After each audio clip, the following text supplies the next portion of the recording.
को लेकर supreme court का अंतरिम फैसला आया है। यह अंतिम नहीं, अंतरिम है। वक्फ कानून की अवधारणा को इस बात पर भी चुनौती दी गई कि यह धार्मिक मसला है, इसमें सरकार हस्तक्षेप नहीं कर सकती।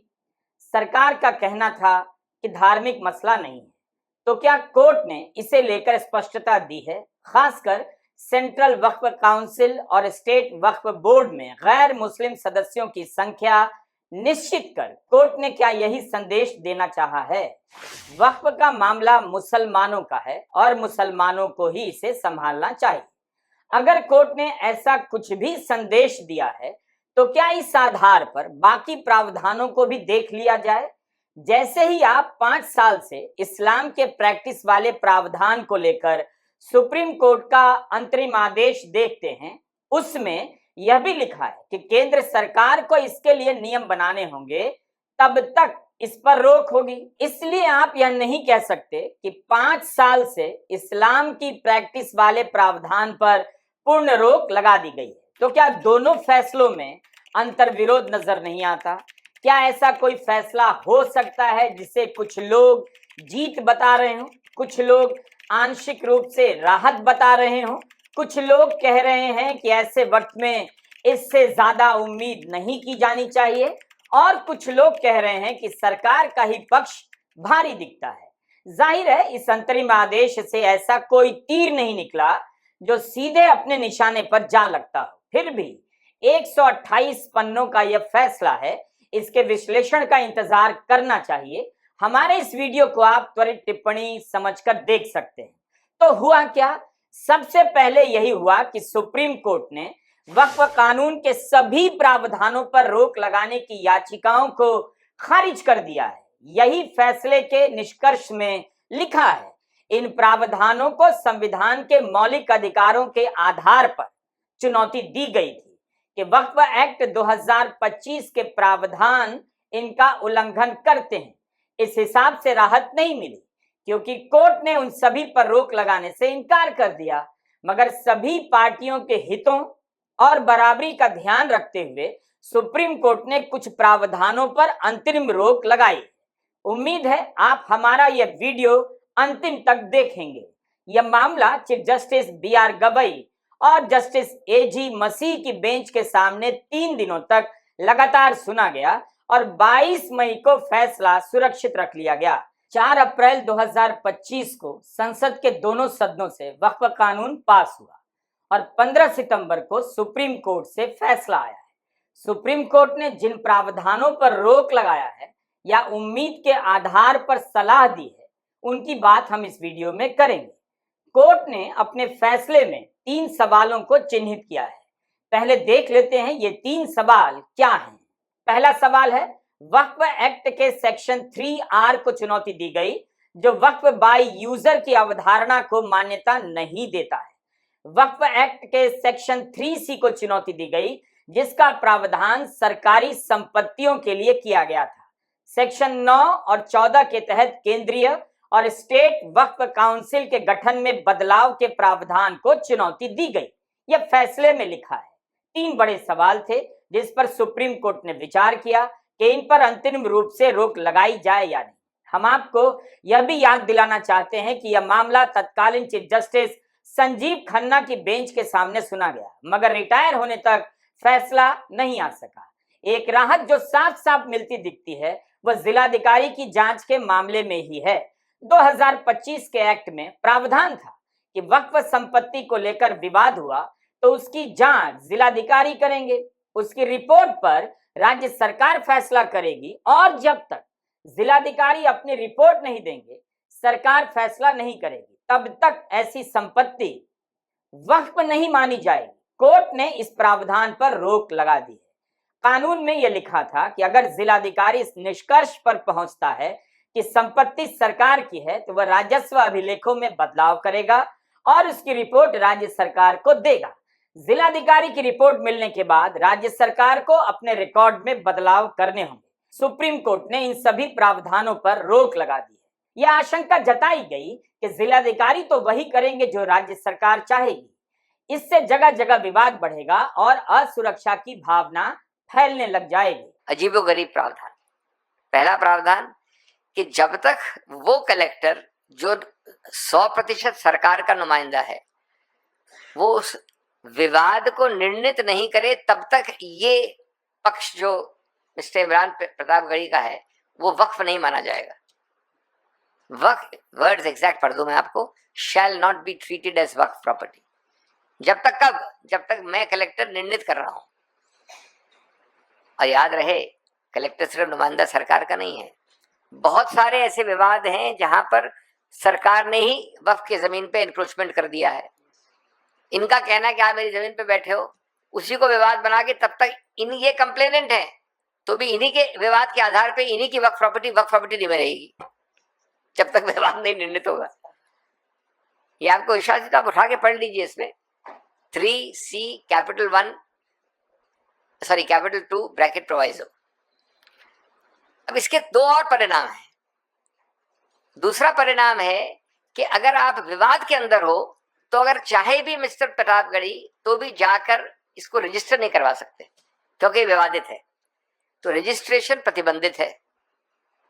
जो ये एक्ट चाहता है कि रजिस्टर हो, लेकिन साथ साथ दूसरे आवाज में कहता है कि जब तक ये विवाद तब तक रजिस्टर नहीं कर सकते, कोई रजिस्टर करेगा नहीं।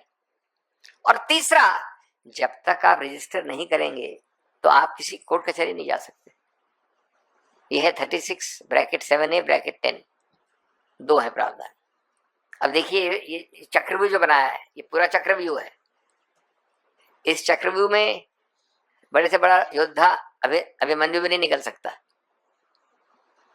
पहले तो। और उससे ऊपर मजाकिया है कि कलेक्टर को कोई समय सीमा नहीं जब तक विवाद निर्णित करे, तो इनके बच्चे और पोते भी उसको विवाद में चल, तब तक वो वक्फ नहीं रहेगा। और विवाद का वक्फ नहीं रहेगा तो रजिस्टर नहीं होगा, रजिस्टर नहीं होगा तो कोर्ट नहीं आ सकते। इस प्रावधान पर रोक लगाते हुए सुप्रीम कोर्ट ने कहा कि जिलाधिकारी को यह तय करने का अधिकार नहीं दिया जा सकता कि कोई संपत्ति वक्फ है या नहीं। यह शक्तियों के बंटवारे के सिद्धांत के खिलाफ है। कार्यकारिणी यानी नौकरशाही के पास यह अधिकार नहीं हो सकता कि वह नागरिकों के अधिकार पर फैसला दे। जब तक अधिकार की जांच पूरी नहीं होती तब तक उस संपत्ति के अधिकार में कोई बदलाव नहीं होगा। सुप्रीम कोर्ट ने साफ शब्दों में कहा है कि जब तक हाईकोर्ट इसमें आदेश नहीं देगा तब तक संपत्ति को वक्फ से वापस नहीं लिया जा सकता है और ना ही राजस्व रिकॉर्ड या बोर्ड के रिकॉर्ड में कोई बदलाव किया जा सकता है। कोर्ट ने कहा कि सेक्शन 3 के तहत जांच जब तक पूरी नहीं होगी और सेक्शन 83 के अनुसार अंतिम रूप से मामले में फैसला नहीं आ जाता, हाईकोर्ट का आदेश नहीं आ जाता, तब तक किसी तीसरी पार्टी को अधिकार नहीं दिया जा सकता। इसे लेकर वक्फ बिल के विरोध करने वालों ने बहुत बड़ी आशंका जताई थी कि राज्य सरकार के हस्तक्षेप से वक्फ संपत्तियों के कब्जे शुरू हो जाएंगे। वक्फ संपत्ति की बहस में इतिहास से लेकर कानून और धर्म की तमाम उलझनें शामिल हैं। 1 साल से वक्फ को लेकर बहस चल रही है। कई बार हमारे लिए भी इस बहस को समझ पाना और आपके लिए सरलता से पेश कर पाना मुश्किल हो जाता है। इतिहासकार सैयद उबैदुर रहमान ने वक्फ को समझने के लिए एक किताब लिखी है, हाल ही में प्रकाशित हुई है।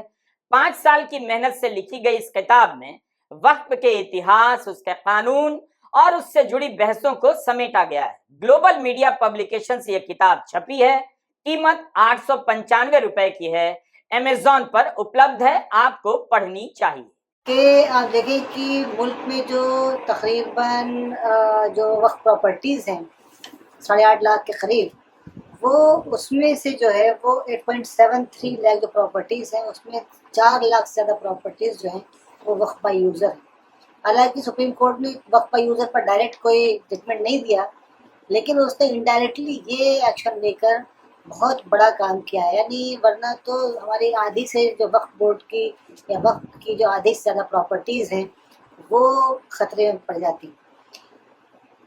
मतलब ये एक गवर्नमेंट ऑफिसर को आप जो है वो कैसे पूरा इख्तियार दे सकते हैं। सुप्रीम कोर्ट ने जो कहा कि जो बेंच है जस्टिस गवी और जस्टिस ऑगस्टिन, उन्होंने कहा है कि ये मामला जो है वक्फ ट्रिब्यूनल में जाएगा और वक्फ ट्रिब्यूनल और कोर्ट का जो जजमेंट है वही जजमेंट जो है वो फाइनल होगा और वही इम्प्लीमेंट होगा। ये बहुत बड़ा मसला इससे सॉल्व हो गया है, कम से कम वक्ती तौर पर सॉल्व हो गया है। एक और बहुत इम्पोर्टेंट चीज़ जो वक्फ जो इस बेंच का जो इंटरिम ऑर्डर है उसमें ये है कि जो वक्फ बोर्ड में और वक्फ काउंसिल में जो मेजॉरिटी है वो मुसलमानों की होगी। देखिए वक्फ जो है ये कम्प्लीटली आउट एंड आउट जो है ये एक रिलीजियस मसला है। एक मुसलमान जब वक्फ करता है तो वक्फ रिलीजियस इंटेंशन से करता है, वो पुण्य कमाना चाहता है, वो सवाब कमाना चाहता है, वो आफ्टर लाइफ में अपनी ज़िंदगी अपना अपना फ्यूचर जो है यानी मरने के बाद मरणोपरांत जो है अपनी लाइफ को वो सिक्योर बनाना चाहता है गॉड की नज़रों में। तो ये पुण्य का काम है और ये सिर्फ रिलीजियस काम है। आप वक्फ की जो पूरी जो डिस्कशन है आप पढ़ें, वो सारा जो वो है वो प्रॉफिट से, उसके बाद कैलिफ से, फिर उसके बाद उसमें फ़ुक़हा ने या जूरिस्प्रूडेंट्स ने, उलमा ने, की सारी बहस हुई है। उलमा ही डिसाइड करते हैं उसका फ्यूचर।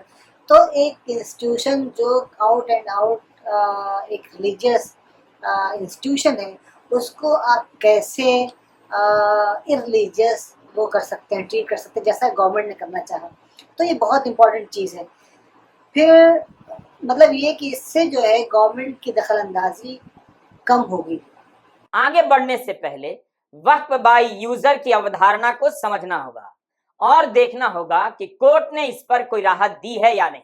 वक्फ कानून के विरोध में याचिकाकर्ताओं की तरफ से वरिष्ठ वकील कपिल सिब्बल ने दलील पेश की कि वक्फ एक्ट वक्फ की संपत्ति की सुरक्षा के लिए नहीं लाया गया बल्कि कब्जे के लिए लाया गया है।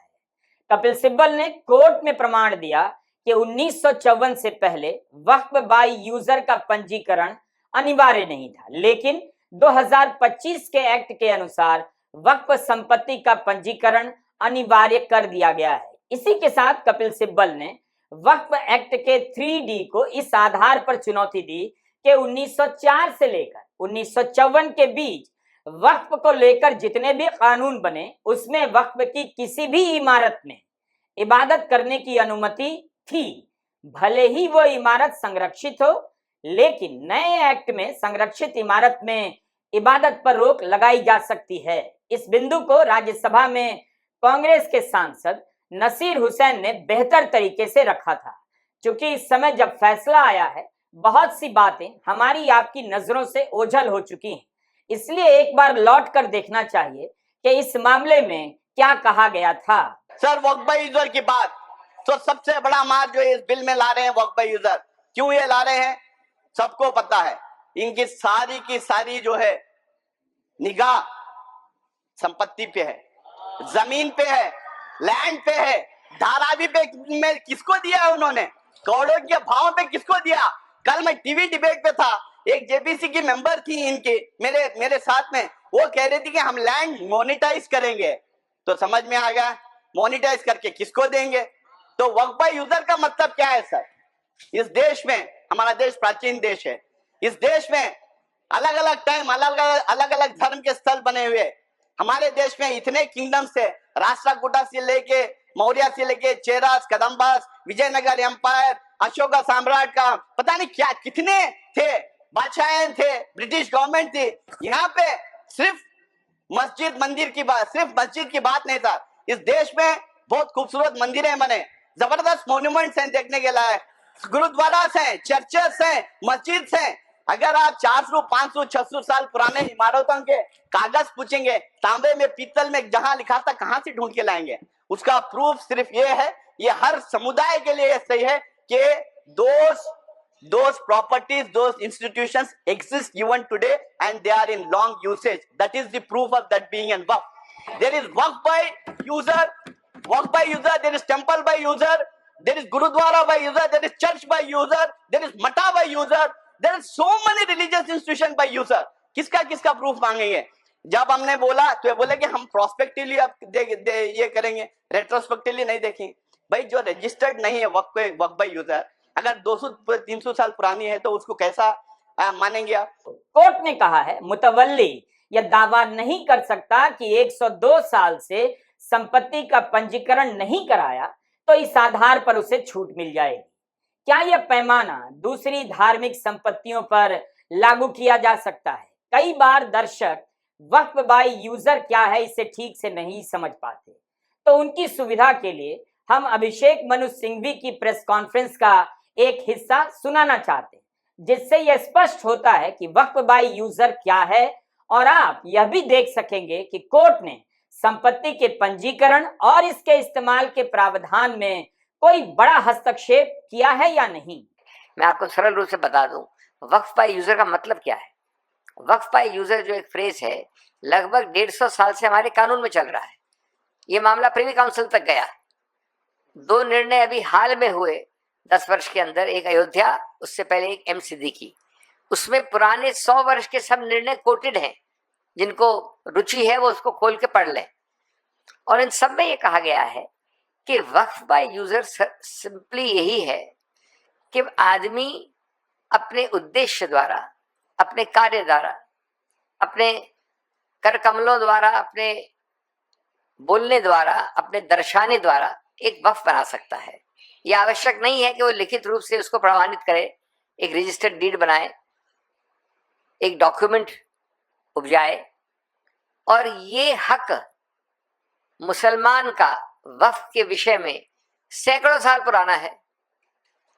अब इस संदर्भ में इसमें एक प्रावधान था हमेशा 100 साल से, 1913, 1923, 1995, 2013 में 3R एक प्रोविजन, 3R, जिसमें वक्फ बाय यूजर को देखा गया था, संज्ञान लिया गया था, उसको माना गया था, उसके अस्तित्व को, जो कि 100 साल पुराना केस लॉ में है। एक पेन की स्याही के एक टिक से वो पूरा 3R को डिलीट कर दिया। इसमें डिलीट का मतलब है कि वक्फ बाय यूजर का आज कानूनी कोई अस्तित्व नहीं, अगर आप कानून को पढ़े जैसा है आज।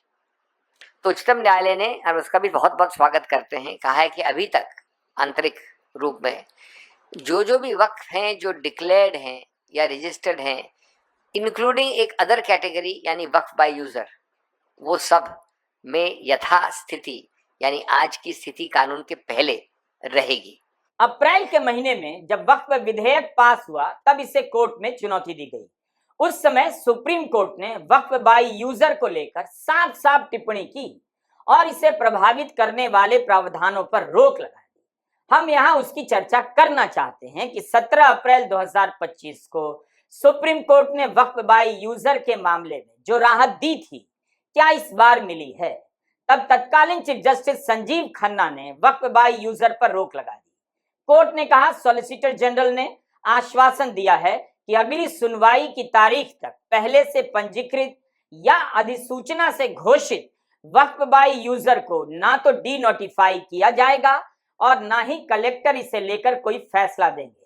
सुप्रीम कोर्ट ने कहा, केंद्र 7 दिनों के भीतर जवाब दाखिल करे, तब तक यथास्थिति बनी रहेगी। कोर्ट ने कहा कि जहां तक वक्फ बाय यूजर का सवाल है, इसका पंजीकरण करना बहुत मुश्किल है, इसलिए इसे लेकर स्पष्टता नजर नहीं आती। आप कह सकते हैं वक्फ बाय यूजर का दुरुपयोग हुआ है, इसमें दम है, लेकिन कई बार इस दलील का भी दुरुपयोग हो सकता है और कई बार सही मायने में वक्फ बाय यूजर हो भी सकता है। तो आप नहीं कह सकते कि वक्फ बाय यूजर का कोई सही दावेदार नहीं होगा। ये कोर्ट का कहना था। उस वक्त वकील कपिल सिब्बल ने कहा कि 300 साल पुरानी संपत्ति की डीड कहां से लाकर देंगे, हो ही नहीं सकती।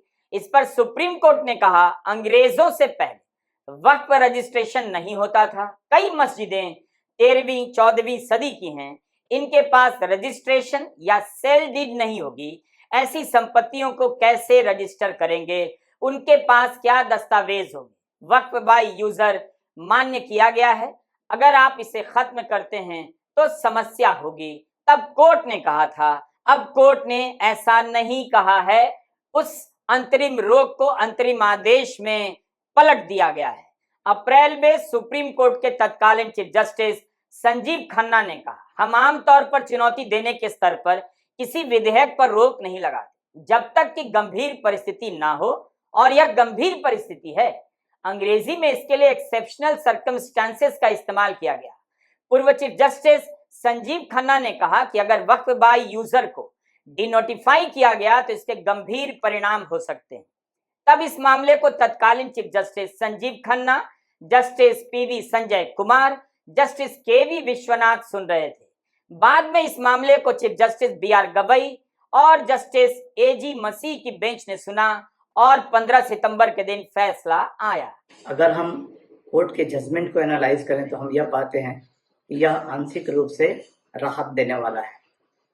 मुसलमानों ने यह मांग की थी कि वक्फ सुधार अधिनियम 2025 की कोई आवश्यकता नहीं है, इसे पूरी तरह से स्टे किया जाए, इसको रद्द किया जाए। कोर्ट ने इस बात को नहीं माना है और कुछ प्रावधानों पे आंशिक रूप से राहत दी है। अप्रैल महीने में वक्फ बाय यूजर को रद्द करने के प्रावधान पर कोर्ट ने जो स्टे लगाया था वह स्टे भी जारी रहेगा। यानी कुल मिलाकर के देखें तो आज का अंतरिम आदेश मुसलमानों को आंशिक रूप से राहत देता है। हमारे पास वक्फ एक्ट 1955 है, वक्फ अमेंडमेंट एक्ट 1995 है, वक्फ अमेंडमेंट एक्ट 2013 है। हमारा ये मानना है कि अगर इन तीनों कानूनों को सुचारू रूप से लागू किया जाए, अच्छी तरीके से इम्प्लीमेंट किया जाए, तो वक्फ संपत्तियों का व्यवस्थापन सुचारू रूप से किया जा सकता है और जो सिटी सेंटर्स और कीमती जो वक्फ संपत्तियां हैं इनको बेहतर तरीके से विकसित करके मुसलमानों को फायदा पहुंचाया जा सकता है।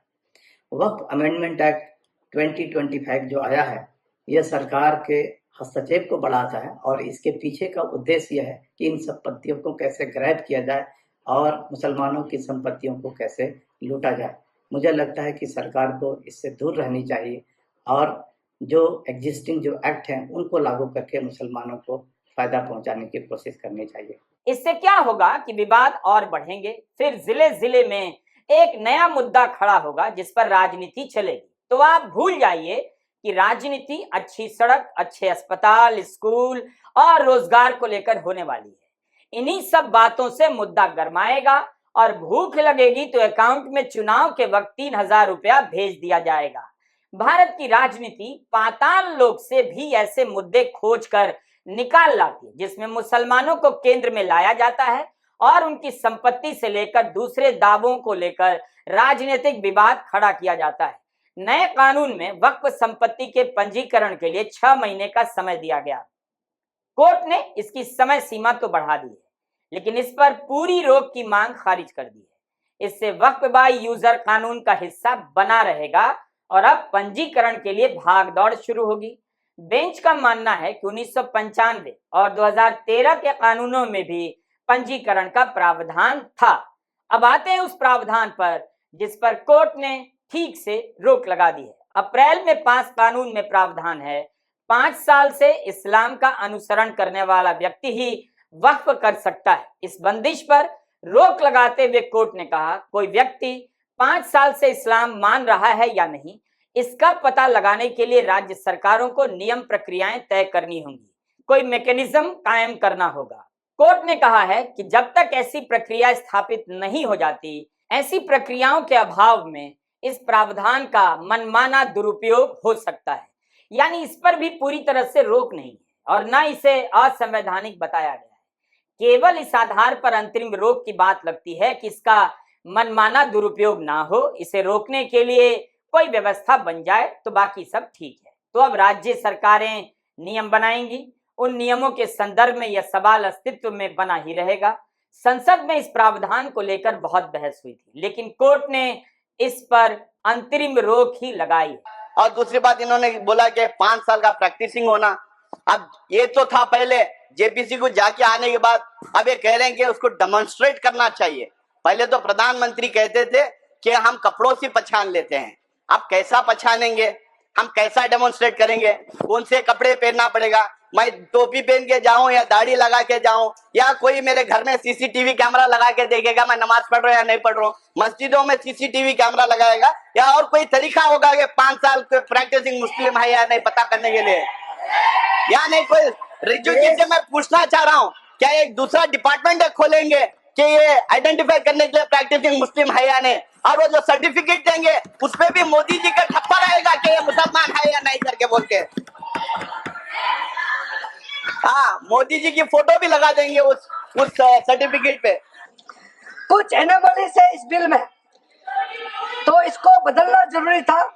मैंने एक पहले भी इसका जिक्र किया था कि आपने कहा कोई भी हिंदुस्तानी, कोई भी भारतीय वक्फ क्रिएट कर सकता है, वो 95 में ऐसा नहीं था, आपने 13 में बदलाव किया, उसको हमने फिर से 1995 का प्रावधान को फिर से रिवाइव करते हुए ये हमने जोड़ा है कि वक्त वही क्रिएट कर सकता है जो मिनिमम 5 साल इस्लाम को प्रैक्टिस करता है। बहुत साफ साफ शब्दों में प्रावधान रखा है। अब आते हैं वक्फ मामलों की देखरेख के लिए केंद्र के स्तर पर जो काउंसिल बनाई गई और राज्य के स्तर पर जो बोर्ड बना है उसके सदस्यों और सीईओ के बारे में कोर्ट ने क्या कहा है। नए वक्फ कानून में गैर मुस्लिम सदस्यों को वक्फ की कमेटी का सदस्य बनाया जाएगा। इसका काफी विरोध हुआ। कहा गया कि वक्फ का सीधा संबंध केवल उन लोगों से है जो इस्लाम का अनुसरण करते हैं। इसके मामले में गैर मुस्लिम का क्या रोल हो सकता है। दलील दी गई, क्या हिंदुओं के मंदिर में या सिखों के गुरुद्वारों के प्रबंधन में किसी मुस्लिम को सदस्य बनाया जा सकता है? फिर वक्फ के मामले में ऐसा क्यों किया जा रहा है? आपने इसमें लिखा बिल के अंदर कि वक्फ कमेटी के अंदर गैर मुसलमान इसका सदस्य बन सकता है। आप क्या गुरुद्वारा कमेटी के अंदर गैर सिख को मेंबर बना सकते हैं? क्या ईसाई कमेटी के अंदर गैर ईसाई को सदस्य बना सकते हैं? क्या बौद्धों की कमेटी के अंदर गैर बौद्ध को, क्या जैनों की कमेटी के अंदर गैर जैन को आप मेंबर बना सकते हैं? और इतना ही नहीं, क्या आप हिंदुओं के ट्रस्ट में, मंदिर के ट्रस्ट में आप क्या गैर हिंदू को मेंबर बना सकते हैं? नहीं बना सकते, नहीं बना सकते। और आप पिछड़े मुसलमानों का भला करना चाहते हैं? मैं आपसे हाथ जोड़कर निवेदन करता हूं, विनती करता हूं, और हमारे जो मित्र उधर भी हैं, अगर आप मेरी बात से सहमत है तो समर्थन करना। समाज में छुआछूत को, बीमारी को मिटाने के लिए चलिए उठाते हैं कदम, और अगले सत्र में एक बिल लेके आइए। जितने भी हिंदुओं की कमेटियां हैं, ट्रस्ट है, बोर्ड है, उन सारे ट्रस्ट और कमेटियों में 80% आरक्षण दलित, आदिवासी और पिछड़े हिंदुओं को दीजिए। मैं समर्थन करूंगा आपका, माला पहनाऊंगा आपको। वक्फ मामलों के जानकारों का मानना है कि केवल गैर मुस्लिम सदस्यों की संख्या के बारे में बड़ी राहत नजर आती है। कोर्ट ने गैर मुस्लिम सदस्यों की संख्या सीमित कर दी है। कोर्ट ने कहा है कि वक्फ एक्ट के सेक्शन 9 के तहत केंद्रीय वक्फ काउंसिल में 22 सदस्य होंगे, मगर 4 ही गैर मुस्लिम सदस्य हो सकते हैं, यानी कमेटी में उनका बहुमत नहीं होगा। तो लगता है कोर्ट ने बीच का रास्ता निकाला। लेकिन सवाल है, क्या इसी तरह हिंदुओं के धार्मिक मामलों में जो ट्रस्ट बनते हैं उसमें बीच का रास्ता निकाला जा सकता है? क्या किसी गैर हिंदू को या मुसलमान को सदस्य बनाया जा सकता है? 4 छोड़िए, 1 मुस्लिम सदस्य को शामिल नहीं किया जाएगा। कोर्ट ने कहा कि राज्यों के लिए जो बोर्ड बनेगा उसके 11 सदस्यों में से 3 ही सदस्य गैर मुस्लिम हो सकते हैं। एक चीज ये है कि अदालत ने बरकरार रखा है कि जो सीईओ है वक्फ बोर्ड का वो नॉन मुस्लिम हो सकता है। ये एक कंटेंशियस इशू है और मुझे लगता है कि सुप्रीम कोर्ट को करना ही चाहिए था कि उसको भी कम से कम जो मुस्लिम एक इंस्टीट्यूशन है, रिलीजियस इंस्टीट्यूशन, उसका हेड जो है वो मुसलमान ही होना चाहिए, चाहे उसमें एक आध मेंबर्स हों दूसरी कम्युनिटीज़ के एक्सपर्टीज देने के लिए। लेकिन ऐसा नहीं है कि पहली बार हुआ। ये जो गवर्नमेंट ने जो एक्ट जो लाई है और इसके जो प्रोविजंस हैं, ऐसा नहीं है कि पहली बार ऐसे कंटेंशियस इश्यूज हों। इससे पहले भी हो चुके, लेकिन इतनी ज़्यादा तादाद में नहीं थे। जैसे 1984 का जो वक्फ अमेंडमेंट एक्ट आया था, उसमें वक्फ कमिश्नर को जो है अनलिमिटेड उसको जो राइट्स थे। ये दूसरी बात है कि बहुत ज़्यादा अपोजिशन हुई, जैसे इस केस में अपोजिशन हुई अभी वक्फ अमेंडमेंट 2025 में, वैसे ही उसकी भी अपोजिशन हुई थी। उसका जो है उसके खिलाफ प्रोटेस्ट हुए थे, तो वो इम्प्लीमेंट नहीं हुआ था। तो वक्फ जो है एक पूरी तरह धार्मिक एक रिलीजियस इशू है, एक रिलीजियस चीज़ है। इसका ज़मीन, जैसे गवर्नमेंट कह रही थी कि सिर्फ ज़मीन का मामला, सिर्फ ज़मीन का मामला नहीं है, हमारे रिलीजियस हेरिटेज का, हमारे रिलीजियस सेंटिमेंट का मामला है मुसलमानों का। तो उसको जो है आप एक इररिलीजियस या सेकुलर इंस्टीट्यूशन के तौर पर आप उसको यूज़ नहीं कर सकते। केंद्र सरकार ने जो एक्ट बनाया है उसमें सांसद, पूर्व जज और विशिष्ट हस्तियों को सदस्य बनाने की बात कही गई है, लेकिन उनके मुसलमान होने की शर्तें हटा दी गई थी। अब 4 और 3 की संख्या तय कर देने से इस आधार पर थोड़ी मनमानी तो रुकती नजर आती है। इसे लेकर जब काफी बहस हुई तो इस बिंदु पर संसद में भी सरकार कहने लगी वह बोर्ड को और समावेशी और धर्मनिरपेक्ष बनाने का प्रयास कर रही है। हम उसको बहुत ही सेकुलर इंक्लूसिव बनाना चाहते हैं। आपका पुराना प्रावधान को हटा करके अब हमने कहा है कि वक्फ बोर्ड में शिया भी रहेंगे, सुन्नी भी रहेंगे, बोनास भी रहेंगे, अकाकानिक्स भी रहेंगे, मुसलमानों में जो बैकवर्ड है, पिछड़े लोग हैं, वो भी रहेंगे, और सांसद में महिला भी रहेंगे और एक्सपर्ट नॉन मुस्लिम भी रहने का प्रावधान रखा गया है। सब स्वागत करना चाहिए, इसको किसी को आपत्ति होने का कोई जरूरत नहीं है। आज इन्होंने सेक्शन 104 हटाने के पक्ष में कहा, लेकिन सेक्शन 104 यही कहता है कि कोई भी व्यक्ति वक्फ कर सकता है। तो यही तो हमारा सेक्युलर नेचर है कि कोई भी व्यक्ति अब वक्फ कर सकता है। अब ये जो अधिकार है एक व्यक्ति का, आप उस अधिकार को आप क्यों छीन रहे हो? सिर्फ ऑप्टिक्स, इनको बाहर दिखाना है कि हम ये बहुत बड़ा काम कर रहे हैं कि आज ये एक विशेष समाज के जमीन पर इनकी नजर है, कल समाज के दूसरे अल्पसंख्यकों के जमीन पर इनकी नजर जाएगी। वक्फ काउंसिल और बोर्ड का प्रमुख यानी सीईओ के बारे में सुप्रीम कोर्ट ने कहा जहां तक संभव हो, एज फार एज कहा है कि मुसलमान ही सीईओ होना चाहिए। कोर्ट ने अनिवार्य नहीं कहा, मस्ट नहीं कहा। तो एक तरह से कमेटी में गैर मुसलमानों की संख्या भले कम होगी, लेकिन उनके सीईओ बनाए जाने का रास्ता खुल सकता है। जैसा कि हमने कहा 128 पन्नों का जजमेंट है, यह हमारी त्वरित टिप्पणी है। उम्मीद है आने वाले समय में कानून के बड़े बड़े जानकार इसका और अध्ययन करेंगे, विश्लेषण करेंगे और इस पर रोशनी डालेंगे। तब तक आप अंधेरे को ही रोशनी समझ सकते हैं और रोशनी को अंधेरा।